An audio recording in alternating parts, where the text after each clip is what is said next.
Conservative American Message, hosted by the one and only Cam Lau. It is Monday, January 20th, 2025, and today is the second inauguration of President Donald Trump. I have been sick all week, but here I am cranking out another podcast for my dedicated listeners.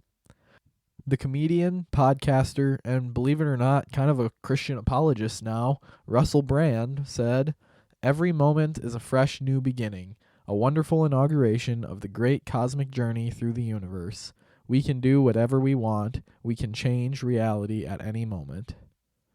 If you support what we're doing here at the Conservative American Message, please show us your support by giving us a 5-star rating and by following or subscribing wherever you listen.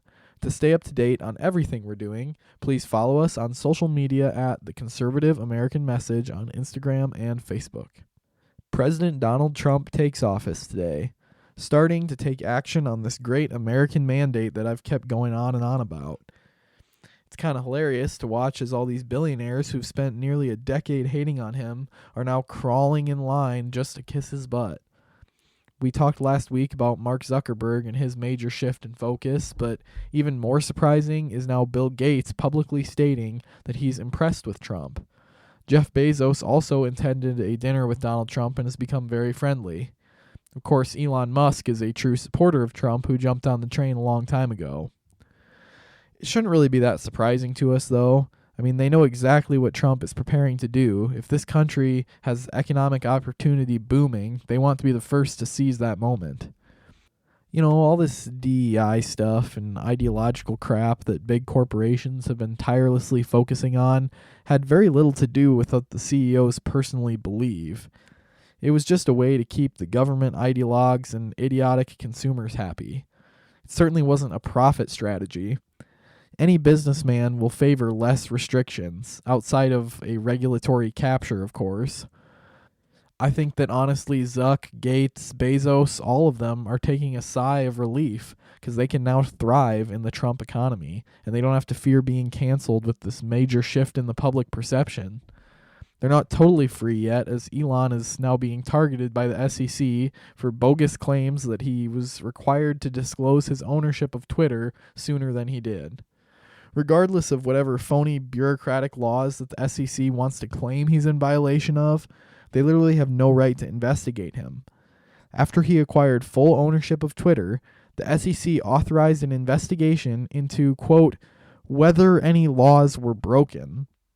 That violates nearly every constitutional protection regarding the principle of being innocent until proven guilty. I mean, the police can't just pull you over to check if you're breaking any laws. They have to have some type of suspicion to do an investigation. So defying the status quo isn't without consequence, clearly. But as a general rule, getting canceled is becoming a distant idea in this new era.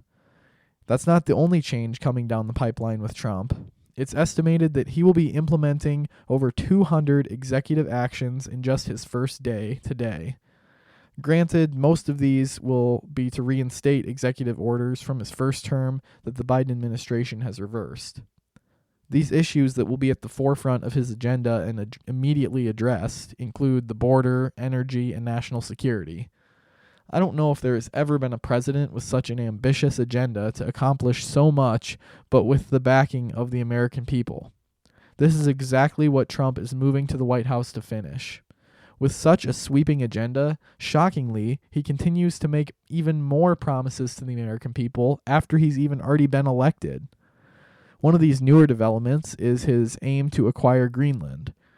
It's not the first time he's talked about it, but he's getting really serious about it now. He's even toyed with the idea of annexing Canada. The mainstream media is appalled, of course. Now this evil dictator wants to go on an imperialist conquest. But the idea of the U.S. acquiring Greenland has been a point of discussion as early as 1867 and was still talked about widely in the 1950s. This is not some new crazy idea. It's long been the opinion that Greenland is of high interest to the United States.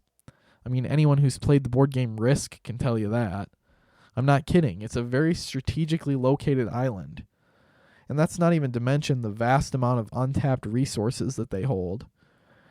It's not even out of the question that the Danish might agree to sell the land to us. They previously sold us the Virgin Islands. The Washington Post has actually put together an estimate at what it would cost to buy the land. They're saying around $42 billion, which is based on an inflation-adjusted figure of what the U.S. paid for Alaska. It seems, though, at this point that Trump's strategy is neither to purchase nor to invade the territory. He is simply going to give Denmark a way out of the massive tariffs that he's going to be hitting them with. People who have no understanding of geopolitics or history find this kind of talk about acquiring more territory to be so harsh and un-American. But this is exactly how this country has always worked. When this country was born, there were a mere 13 colonies. In 1776, this country was only 430,000 square miles. Today, we span a massive 3.8 million square miles, stretching from sea to shining sea. Many lands have been acquired over our history. We didn't even have 50 states until 1959.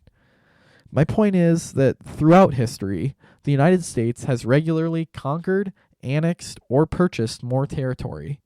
If you aren't growing, you're shrinking. It's manifest destiny. We, the American people, are destined by our founders, by our values, by God, to expand and grow what is certainly the greatest nation ever to exist on this earth. Well, I'm really excited. I'm excited to see if we're really going to experience these trailblazing overhauls of the corrupt government that we've been promised, if these accomplishments can really be pulled off by the Trump administration. We have a chance here. If Trump can't fix this country, nobody can. I mean it. The future of the United States of America hangs in the balance, and today marks a new beginning where we can have hope for the first time since maybe 1797 when George Washington left office. And remember, freedom isn't free. A better economy doesn't just manifest itself in a day because we have a new president. And corruption runs deep. This is going to take a long time. Don't expect to see this changing overnight or even during Trump's final presidency. This is going to be a generational fight, but it starts with him. There will be hard times, sacrifice. There's going to be tariffs. There may be war. But remember, none of this would have happened if it weren't for those that have gone before and sunk their teeth of power deep into this system. For decades, these dark forces have conspired to bring down this nation and its people. The groundwork has been laid for centuries, even predating the United States itself. What we have here is sacred and yet fragile. It will be destroyed if we're not very, very careful. But starting today, we have a chance. Well, that's all I have time for. Were you offended by this podcast? Good. Thanks for listening, guys. I really appreciate you all. Have a great week and stay conservative.